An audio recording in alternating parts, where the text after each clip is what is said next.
함께 읽도록 하겠습니다. 39절입니다. 같이 읽겠습니다.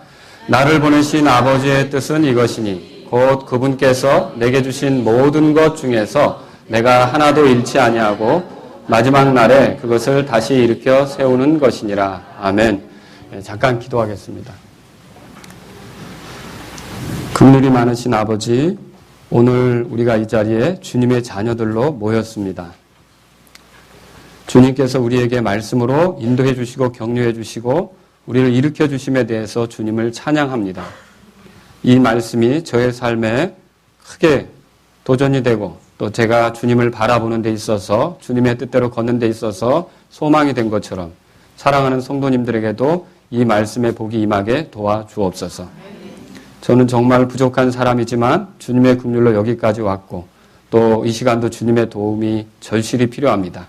성령님께서 인도하셔서 주의 말씀을 전하기 원하오니 함께하여 주옵소서. 하나님께 영광이 되는 이 시간이 되도록 도와주옵소서. 예수님의 이름으로 기도합니다. 아멘. 옆으로 쓰러져도 다시 일어나는 물건이 있죠?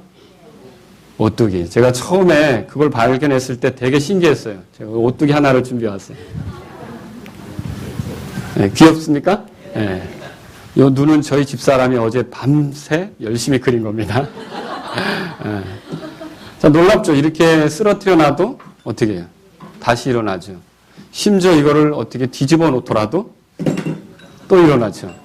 어떻게 이렇게 신기한 게 있을까? 어떻게 이렇게 희한한 게 있을까? 그런 생각을 해보게 된다는 거죠. 그런데 이렇게 희한하고 신기한 존재들이 있습니다. 그들이 누구냐면 그리스도인들이라는 거죠.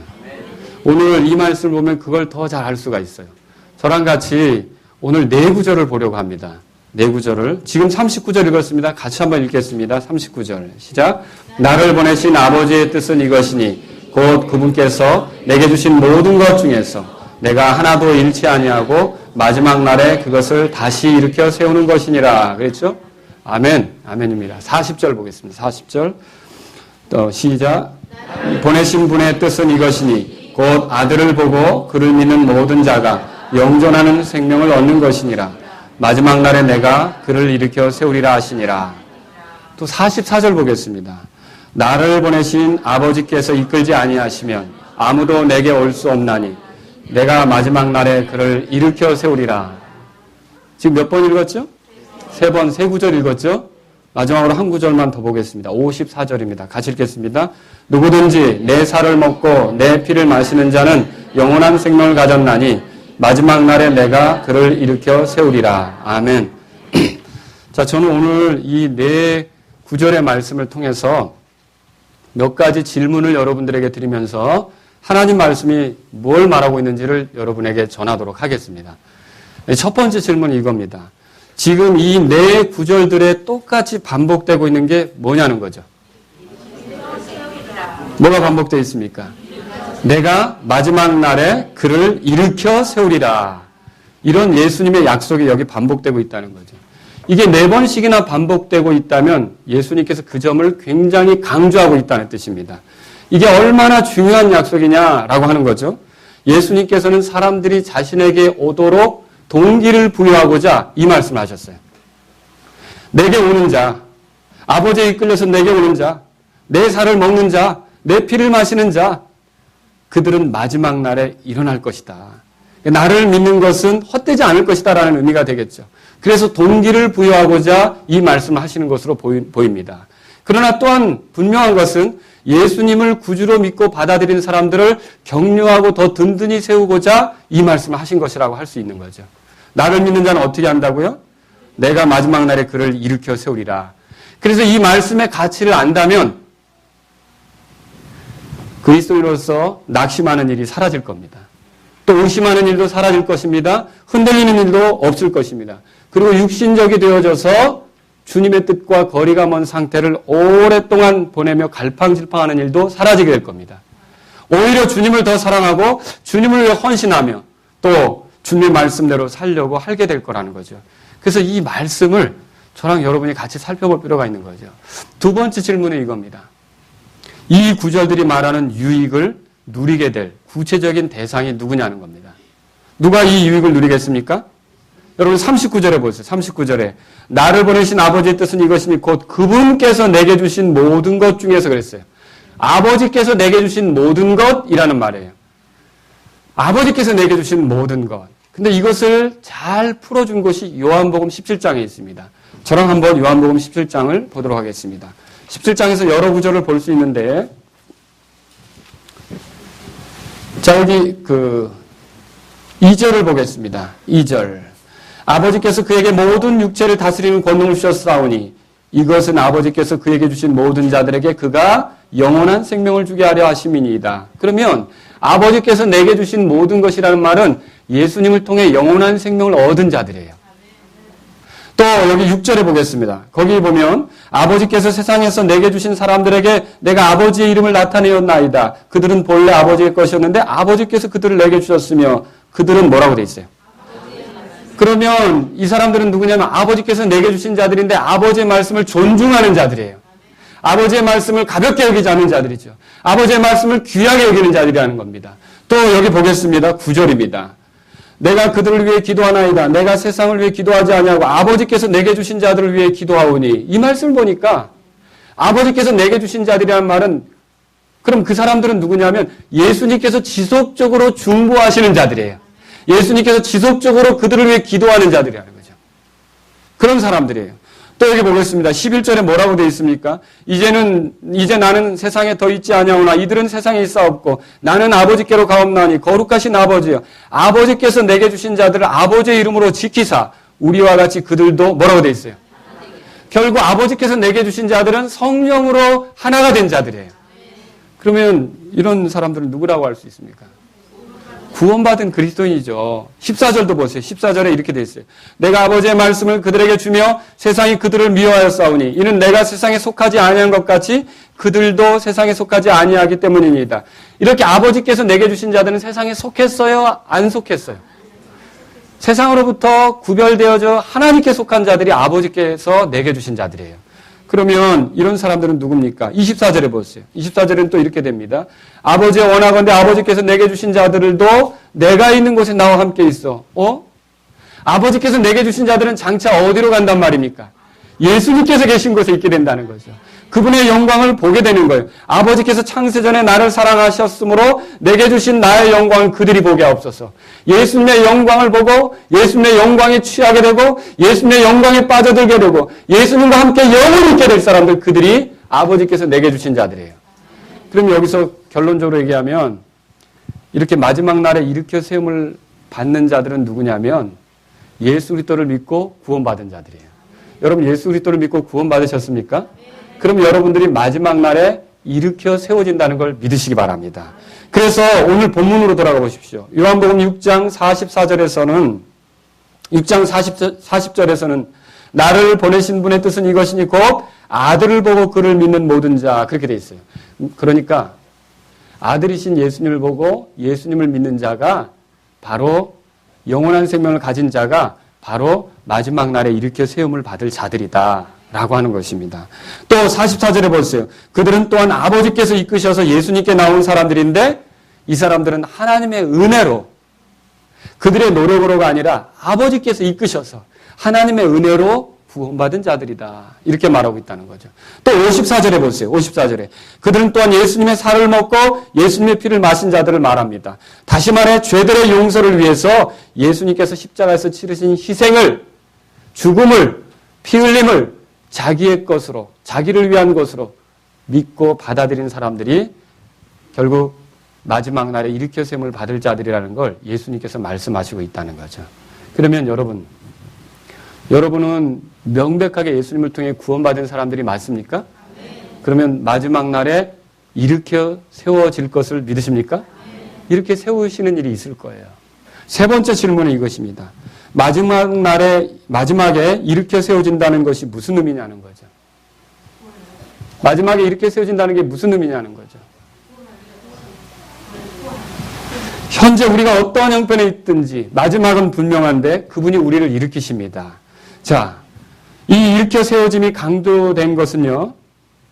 일으켜 세워짐이 강조됐죠. 그리스도인들이 쓰러질 때가 많다는 겁니다. 넘어질 때가 많다는 겁니다. 죄의 영향으로 심지어 죽음에 이를 때도 있겠죠. 그러나 결국은 어떻게 된다는 것입니까? 이렇게 세워진다는 것이죠. 여러분, 이건 구체적으로 이제 부활을 얘기하는 것이지만 사도 바울이 그리스도인의 인생 여정을 설명하면서 이렇게 말한 적이 있어요. 사도행전 14장 22절에서 반드시 많은 환난을 거쳐 하나님의 왕국에 들어가야 하리라. 읽어보신 적 있으십니까? 여기서 환난을 거쳐야 천국에 들어간다. 환난을 당하는 게 천국에 들어가는 조건이다라는 뜻으로 말한 겁니까? 우리가 천국에 들어가는 길은 하나밖에 없어요. 천국에 들어가는 길은 아멘. 예수님뿐입니다. 맞습니까?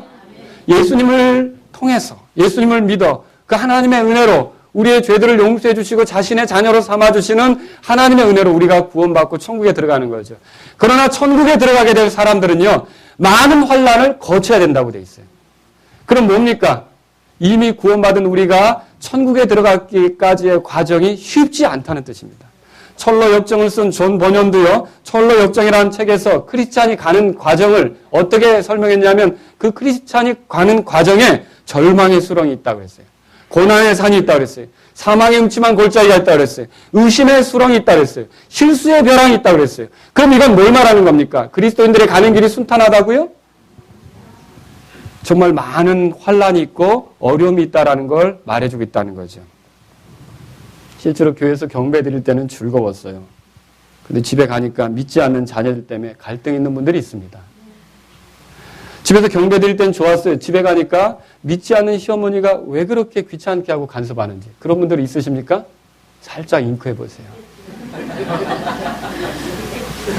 또 며느리가 믿는다면서 나에게 성경책까지도 사줬으면서 나에게 대하는 태도는 전혀 믿지 않는 사람과 같아요. 그게 얼마나 불쾌하고 힘든지 너무나 그 스트레스가 되고 충격이 된다는 거죠. 또 어떤 경우는요, 내가 믿는 사람으로서 믿지 않는 남편을 만나 사는데 믿지 않는 남편에게 버림받거나 또는 믿지 않는 아내가 떠나는 일도 생긴다는 거죠. 사별도 충격입니다. 이런 것들이 우리가 인생을 살아가면서 그리스도인이기 때문에 나에게는 일어나지 않을 거야 라고 생각했는데도 일어나는 일이 있다는 거죠. 또 어때요? 주일에 경배 드릴 때는 좋았지만 월요일에 출근하면서부터 고역인 사람이 있어요. 왜냐? 그제 몇 개월 먼저 들어와 놓고 굉장히 터세하는 사람이 있어요. 뭐 자기가 이 회사를 설립한 사람처럼 목소리에 힘주면서 나를 괴롭히는 사람이 있을 수 있다는 거죠. 자기 비위를 맞추지 않는다고 나를 괴롭히는 골래는 그런 상사도 있을 수 있습니다. 또 가만히 들어보니까 몇몇의 동료가 뒤에서 예수님 믿는 나를 헐뜯고 험담하는 일도 있을 수 있습니다. 그리고 여러 가지 업무에 시달려서 과중한 업무 속에서 어떤 업무를 처리했는데 그만 그게 잘 못돼서 사고가 났어요. 여러분 그런 경우 있겠죠. 나는 하나님이 함께 하시면 모든 것이 형통할 줄 알았는데 직장에서 문제가 생기는 거예요. 이런 일들로 여러분 괴로워하고 스트레스 받고 힘들어지는 일이 있지 않습니까? 또 여러분 생각해보세요. 친구를 영접한 이후로 친구들과 어울리지 못한, 예수님을 영접한 이후로 친구들과 어울리지 못하는 경우도 있어요. 그래서 나를 얌전 뺀다고 싫어하는 친구도 생기고요. 옛날 같이 어떤 곳에 안 간다고 토라지는 친구도 생기고요. 순수한 마음으로 나는 도왔지만 배반하는 친구도 생기고요. 교회 다닌다는 이유로 나에게 뭐 혀를 기를 부리고 화를 내겠어? 하면서 업신여기는 친구도 생기고요. 여러분 이게 우리가 만날 수 있는 일들이라는 거죠. 교회 안에서는 어떻습니까? 예, 교회에 오면 그래도 다행일 거라고 생각했는데 웬걸요? 나에게 무례하게 행동하는 형제가 있습니다. 또 나에게 거침없이 자기가 하고 싶은 말을 다 쏟아내는 자매가 있습니다. 여러분 이런 거 볼 때 마음이 어때요? 상처받고 상심이 되고 힘들어지지 않습니까? 그래서 마음에서 미움이 생기는 거예요. 근데 목사님은 계속 사랑하래요. 근데 그게 안 되는 거예요. 그래서 짓눌림이 있고요. 교회 다니는 게 불편하고요. 어떻게 하면 좋을지 모르겠어요. 이런 게 다 우리를 힘들게 하는 문제 아닙니까? 또 어떤 일이 있습니까? 주님을 위해 살아가는데 병이 드는 거죠. 오랫동안 약을 복용해야만 한다든지 원치 않는 수술을 받아야 된다든지 몸이 망가져가는 것을 서서히 지켜봐야 된다든지 예전처럼 몸이 되돌아오지 않는다든지 이런 거 여러분 스트레스 아닙니까? 그렇죠. 많은 어려움과 환난이 우리 가운데 있다는 거죠. 그런데 그런 인생을 살아가는 우리들 향해 주님이 뭐라고 말씀하셨냐면 따라서 보세요. 너희가 환난을 당할 터이나 기운을 내라. 여러분 요한복음 16장에 예수님 말씀하신 거 알죠? 세상에서 너희가 환난을 당하더이나 기운을 내라. 내가 세상을 이겼노라. 이 환난이라고 하는 거는 이제 재앙의 측면이 많고 환난이라고 하는 건 이런 재난의 측면이 많다고 합니다. 국어학자들이 그렇게 분리를 하는데 어쨌든 그리스도인의 삶에는 어려움이 많은 거예요. 이런 어려움이 우리에게 주어지는 거죠. 고난당하는 삶은 그리스도인에게 그런데 당연한 거를 우리가 여기서 발견할 수 있어요. 그래서 기운을 내라고 권면하시는 거죠. 그러면서 오늘 우리가 읽은 본 말씀에서 뭐라고 말씀하시느냐. 주님은 마지막 날에 내가 이렇게 세울 거다. 이렇게 말씀하신다는 거죠. 이게 무슨 뜻이냐. 따라서 보세요. 너는 최후의 승리자다. 너는 최후의 승자다라고 주님께서 말씀하시는 거라는 거죠. 특히 죄 문제에 대해서도 여러분 생각해 봅시다. 예수님은 죄를 짓는 자마다 뭐라고 말씀하셨습니까? 죄의 종이라고 그랬어요. 요한복음 8장 34절에 그렇게 말했습니다. 하지만 놀랍게도 주님이 이루신 구원의 사건을 통해 우리의 삶이 바뀌게 됐어요. 로마서 6장을 보세요. 로마서 6장에. 로마서 6장 14절. 다 같이 읽겠습니다. 너희가 율법 아래 있지 아니하고 은혜 아래 있으므로 죄가 너희를 여러분 이거 믿으십니까? 죄가 우리를 지배할 수 없게 된 거죠. 또 여러분 그 밑에 구절 보세요. 17절로 18절입니다. 읽겠습니다. 그러나 하나님께 감사하리로다. 너희가 죄의 종이었으나 너희에게 전달된 교리의 틀에 마음으로부터 순종하고 이로써 죄로부터 해방되어 의의 종이 되었느니라. 죄로부터 뭐 했다고요?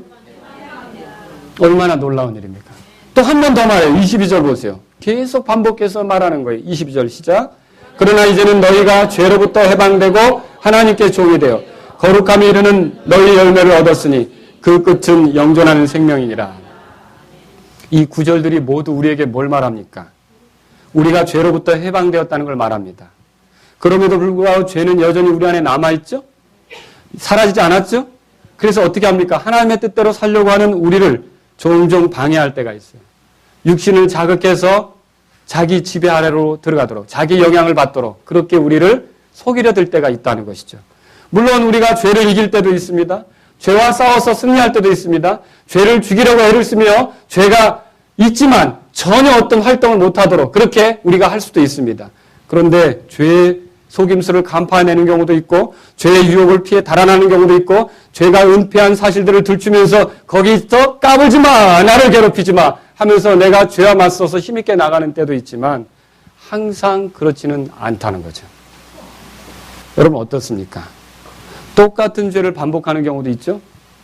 그리고 그렇게 하지 않으려고 다짐했지만 또 같은 문제로 힘들어하는 경우 있죠. 그리고 분명히 수치스럽고 부끄러운 일인 줄 알면서 두리번거리며 또다시 그 함정으로 들어가는 경우 있죠. 여러분 있습니까? 이런 일이 반복되면 그리스도인은 어떻죠? 경험해 보신 분은 알 거예요. 위축이 되고 지치고 피곤해져 갑니다. 습관적인 죄, 거룩한 열망의 불길이 꺼져가는 듯한 순간 하나님의 뜻대로 살고자 했던 사람이 자기중심적이 되어버리는 것처럼 보일 때 게으름과 헛된 호기심 또 그런 것으로 시간과 건강, 물질을 허비해버리고 남은 뒤에 아무것도 없는 것처럼 여겨질 때 마치 쓰나미가 몰려와서 후쿠시마를 덮쳤을 때 거기에 폐허만 남은 것처럼 내가 영적으로 주님의 자녀가 맞는데 도대체 이게 무엇인가? 여러분 그런 경험 해보신 적 있으십니까? 그래도 그리스도인인데 이래봬도 하나님의 자녀인데 이래봬도 하나님 백성인데 이런 모습이라니 그래서 마음에 낙담이 되고 위축이 돼본 적이 있느냐는 거죠. 있으십니까? 여러분 근데 우리를 향해 주님이 하시는 말씀이 있어요. 따라하세요. 마지막 날에 내가 너를 일으켜 세우리라. 여러분 믿으십니까? 그리스도인은 우리 모두에게 최후 승리가 보장되어 있습니다. 주님은 힘들어하는 우리에게 우리의 마지막의 어떠함을 미리 잠시 보여주시는 것입니다. 우리가 지금은 어려움 속에 있든 우리는 최후의 승리자라는 것을 잊지 말아야 할 것입니다. 우리가 얼마나 약하고 추하고 더럽고 심지어 하나님의 자녀로서 그리스도인으로서 얼마나 부족하게 살았든지 그래서 부끄러워 심히 패배의식 속에 잠겨서 괴로워할 때라든지 주님은 우리가 그 자리를 털고 일어나도록 하시는 말씀이 있어요. 내 계획은 마지막 날에 너를 일으켜 세우는 것이다. 너를 최후의 승리자로 세우는 것이다. 끝내는 이기는 사람으로 이렇게 세우는 것이다. 주님의 그 말씀을 여러분이 이 시간 들을 수 있기를 바랍니다. 여기 네 번째 질문이 있습니다. 주님께서 우리를 일으키실 때, 일으켜 세우실 때의 모습이 어떠하냐는 거죠. 지금도 주님은 우리를 계속 일으켜 세우십니다. 믿으십니까? 그 점을 알았던 잠언의 기록자는 뭐라고 말했습니까? 의인은 7번 넘어질지라도 다시 일어나려니와. 믿으십니까? 예, 그게 우리의 삶이에요. 만일 주님이 우리를 일으켜 세우지 않았다면 우리는 넘어졌을 때 영원히 끝났을걸요? 구원받은 이후로 영적 침체를 겪었으나 지금 웃고 있는 분들이 있어요. 지금 하나님께 경배할 기회를 갖는 분들이 있어요. 무엇이 있었다는 말입니까? 주님께서 일으켜 세우신 사실이 있다는 뜻이에요. 또 구원받은 이후로 죄의 수렁 속에서 힘들게 지내왔지만 하나님의 용서와 은혜를 찬양하면서 이 시간 주님을 높일 수 있다면 하나님께서 여러분과 저를 일으켜 세우신 사실이 있다는 거예요. 여러분, 하나님께서 우리를 일으켜 세우신 걸 믿으십니까? 끊임없이 죄를 짓고 넘어졌어요. 그러나 또 일으켜 섰기 때문에 하나님을 찬양하고 있습니다. 또 어리석은 함정에 빠진 적이 있었어요. 그러나 또 하나님이 일으켜 세우셨기 때문에 우리가 지금 주님을 노래하고 있습니다. 예, 우리가 어리석게 가며 성도들과 교제도 단절하고 고립되어서 제멋대로 갈 때도 있었습니다. 그대로 끝났다면 소망이 없었겠죠. 그러나 우리가 지금 다른 성도들을 섬기며 기뻐하고 있어요. 무엇 때문에 그렇습니까? 그분께서 우리를 일으켜 세우셨기 때문이라는 거죠. 그래서요, 성경에 보면 시편 기자는 뭐라고 말했습니까? 주께서 선한 사람의 걸음을 정하시고 그의 길을 기뻐하시는도다. 그가 넘어질지라도 완전히 쓰러지지 아니하리니 주께서 자신의 손으로 그를 떠받치시는도다. 믿으십니까?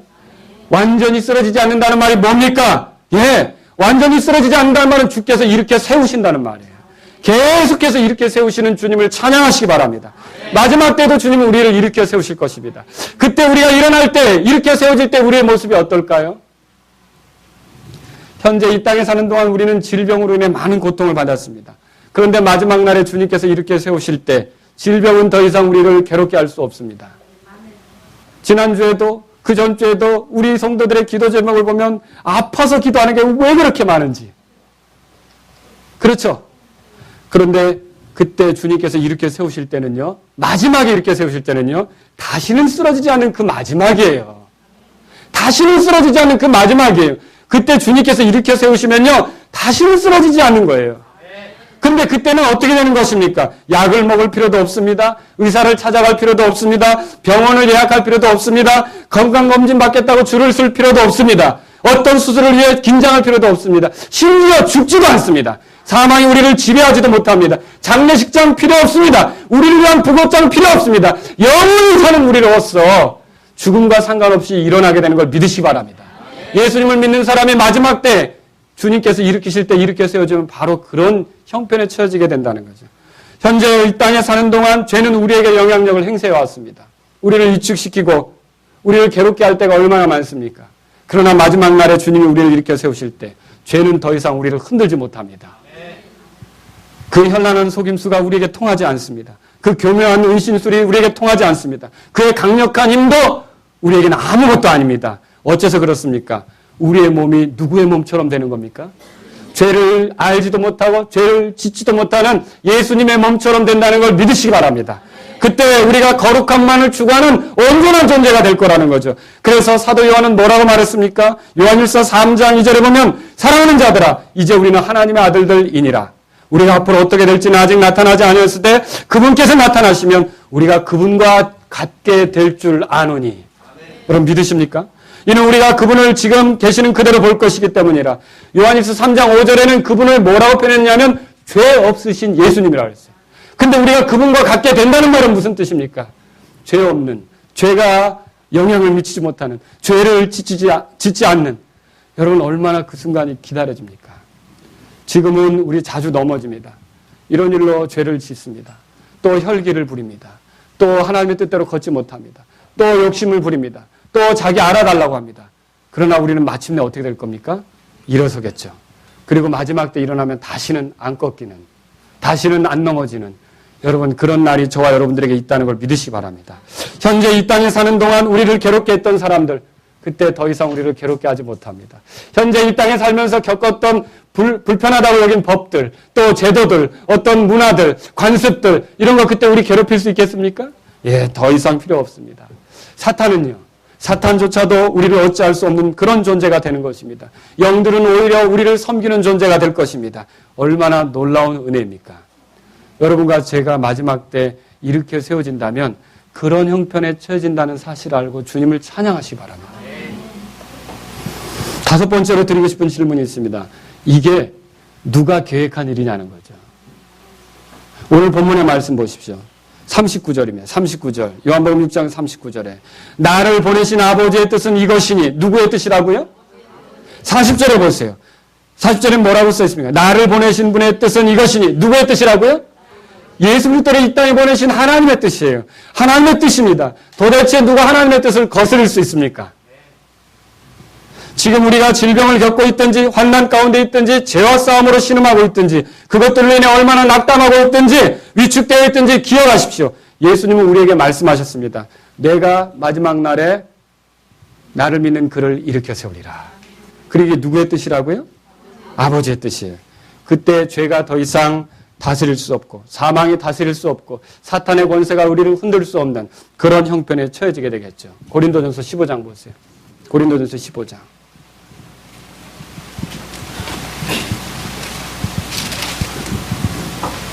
51절부터 53절 보겠습니다. 같이 한번 읽겠습니다.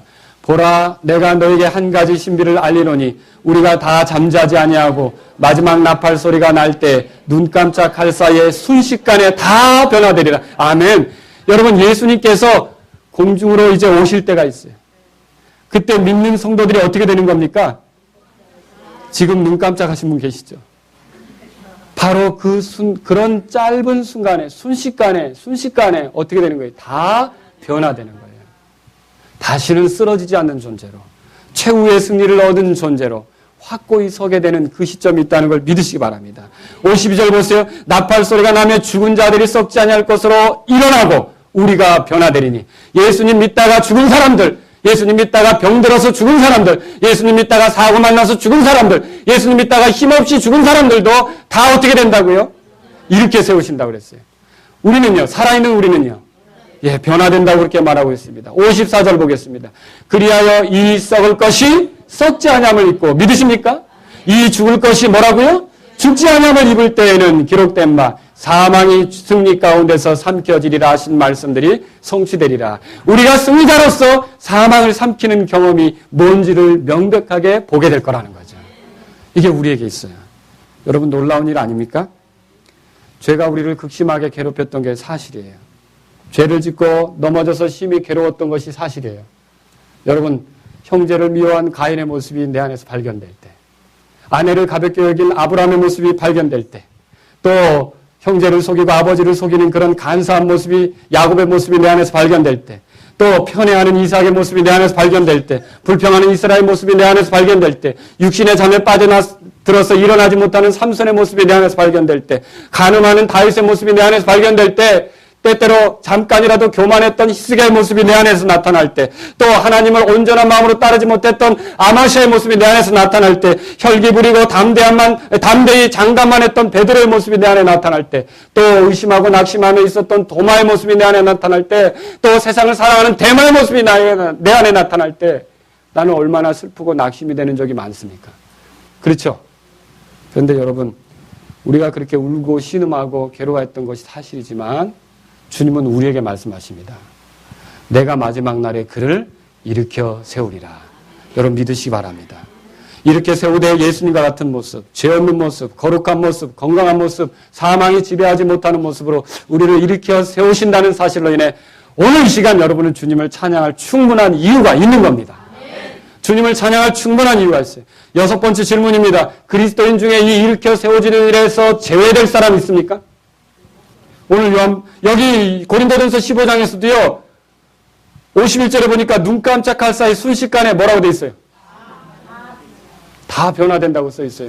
자, 그 다음에 요한복음 6장으로 돌아가 보세요. 요한복음 6장 39절에도 나를 보내신 아버지의 뜻은 이것이니 곧 그분께서 내게 주신 모든 것 중에서 뭐라고 돼 있어요?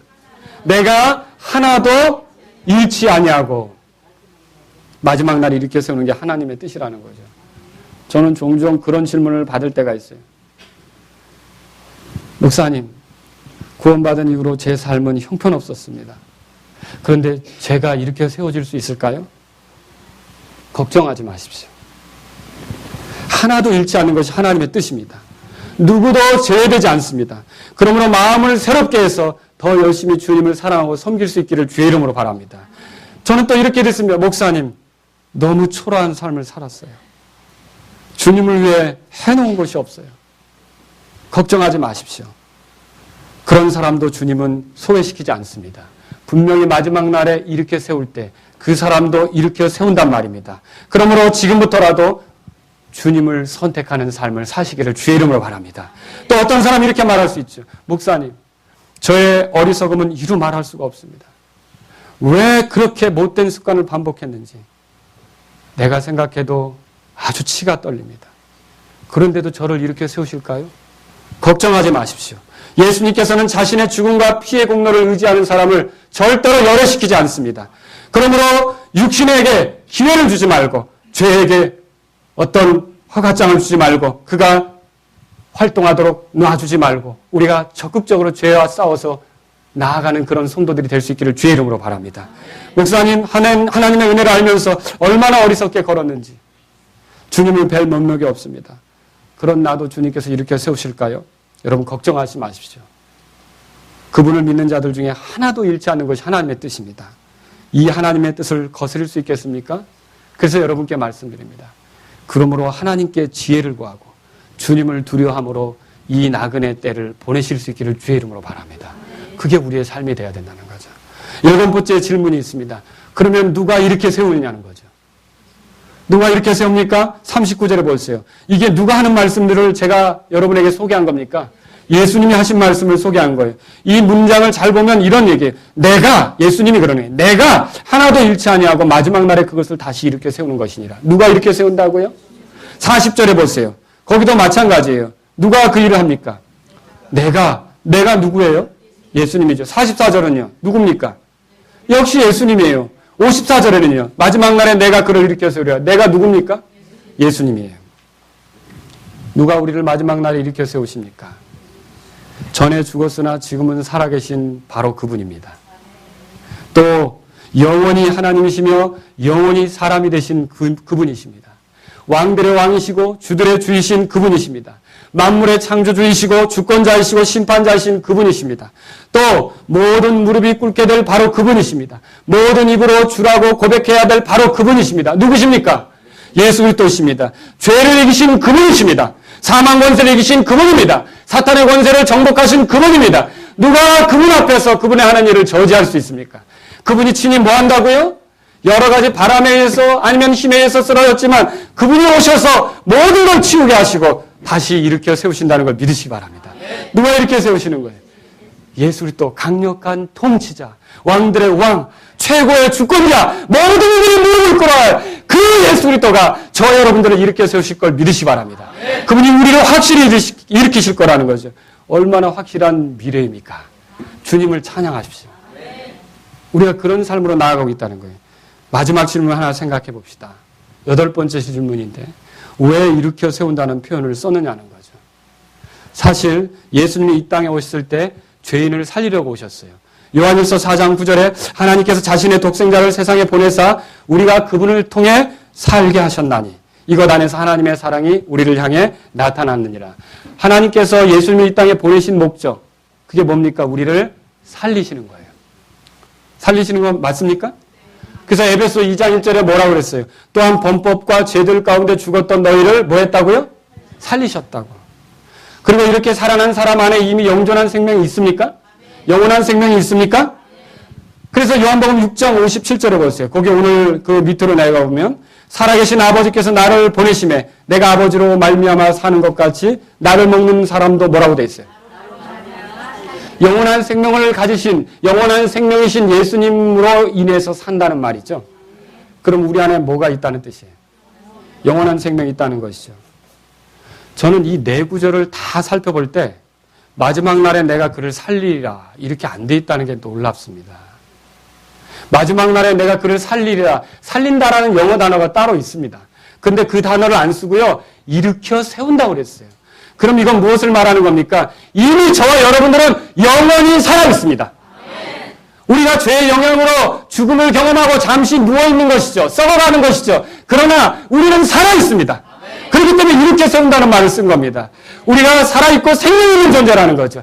살아있고 생명이 있는 존재라는 건 무슨 뜻입니까? 죄가 지배할 수 없다는 거죠. 죄가 있으면 사망이 나오게 돼 있어요. 근데 사망이 우리를 지배할 수 없다는 건 우리가 죄의 지배를 벗어났다는 뜻이에요. 더 이상 죄의 종노릇하며 살 필요가 없다는 뜻이죠. 우리가 더 거룩함을 추구하며 살 수 있다는 뜻이죠. 그래서 이 말씀은 우리에게 뭐라 말합니까? 마지막 날에 일으켜 세움을 당할 너희들은 죄의 지배에서 벗어났고 사망 권세에서 벗어났기 때문에 그날을 바라보면서 어떻게 살라고요? 거룩하게 살으라고. 죄와 싸우고 죄를 이기고 죄를 이제 멸하는 그런 삶을 살으라고 우리에게 말하고 있는 것이라는 거죠. 저와 여러분들이 오늘 그런 삶이 필요한 거예요. 이 말씀을 받았다는 건 바로 그런 뜻이에요. 누가 우리에게 죽었다는 말을 쓸 수도 있습니다. 어느 날, 몇 년 뒤에 사망진단서, 임동선이라는 사람의 사망진단서, 사망확인서죠. 거기에 사인을 할 수도 있습니다. 또 어떤 사람들이 조화를 보내기도 하고 조문객들이 저를 위해 오겠죠. 그런데 여러분, 저는 그때도 그리스도 안에 살아있습니다. 그래서 잠자는 것이고요. 다시 이렇게 세운다는 말이 분명합니다. 특히 사람이 죽는 것이 죄 때문이라고 할 때 여러분은 꼭 우리가 이미 죄의 지배를 벗었고 거룩하게 사는 일만 남았다는 것을 기억하시 바랍니다. 자, 오직 너희는 주 예수 그리스도로 옷 입고 육신의 정욕을 채우기 위하여 육신에게 기회를 주지 말라는 말씀 들으셨습니까? 우리 안에서 이 육신이 얼마나 죄에게 잘 속습니까? 여러분과 저는 거룩하게 살기를 추구할 수 있는 그리스도인들이 되기를 주의 이름으로 바랍니다. 그리스도인들이 현실에서 얼마나 힘들고 어렵든지 마지막은 어떠하다고요? 최후의 승리자로서 복되다는 걸 믿으시기 바랍니다. 목사님 아파서 죽겠어요. 목사님 너무 가난해서 죽겠어요. 목사님 너무 힘들어요. 주님이 말씀하십니다. 지금은 그렇게 어려워도 마지막 날에 내가 이렇게 세울 것이다. 여러분 그렇게 믿으십시오. 그게 하나님의 뜻입니다. 맞습니까? 그것이 예수님이 직접 하실 일입니다. 맞습니까? 이미 우리가 영원한 생명을 얻었습니다. 그래서 어떤 부고장이 있고 우리가 죽는다 할지라도 그래서 우리가 잠자는 것처럼 보내겠죠. 우리의 잠이 길어서 우리의 육체가 부패하게 된다 할지라도 저와 여러분들이 다시는 죽지 않는, 다시는 썩지 않는, 다시는 죄를 알지 못하는 영광스러운 몸으로 일으켜 세워질 것을 믿으시기 바랍니다. 그러므로 오늘 모든 그리스도인들은 이 일로 인해 주님을 믿게 된 것, 주님의 은혜가 우리에게 있게 된 것, 우리에게 이렇게 밝은 미래가 있게 된 걸로 인해 주 안에서 기뻐하실 수 있기를 주의 이름으로 바랍니다. 하나님께서 하실 일로 기뻐하시기 바랍니다. 예수님께서 직접 하실 일로 기뻐하시기 바랍니다. 무슨 일입니까? 마지막 때 우리를 일으켜 세우신다는 이 약속입니다. 그래서 죄와 계속 싸우십시오. 죄를 이기십시오. 환난이나 핍박 앞에서 조금도 위축되지 마시기 바랍니다. 영원한 생명을 얻었고 어떤 경우라도 우리가 세상 사람들이 말하는 방식으로 끝나는 게 아닌 것을 안다면, 심지어 죽음도 일으켜 세워지게 잠드는 것을 안다면 우리가 지금 넘어져 있다 해도 반드시 일으켜 세워질 거예요. 여러분 보세요. 가장 강력한 건 그래도 죽음이죠. 우리가 이미 생명을 얻었지만 죄의 영향 때문에 결국 한 번은 겪게 되는 게 죽음이에요. 오랫동안 우리를 누르고 있을 수도 있어요. 그러나 주님의 손이 임하고 주님이 공중에 오실 때 모든 사망 권세를 치우시겠죠. 여러분 어떻게 되겠습니까? 저와 여러분들이 일어날 거예요. 그 뒤에는 어떻게 해요? 다른 어떤 것도 다시는 쓰러뜨릴 수 없는 영원히 굳게 서는 그런 존재가 되시는 걸 믿으시기 바랍니다. 잊지 마십시오. 삶이 힘들어질 때, 영적으로 싸우다가 지쳤을 때, 죄에 넘어져서 가슴 아플 때, 못된 습관으로 인해 괴로울 때 털어버릴 수 있는 기회가 되시기 바랍니다. 마지막 날에 그를 일으켜 세우리라. 여러분 기억하시기 바랍니다.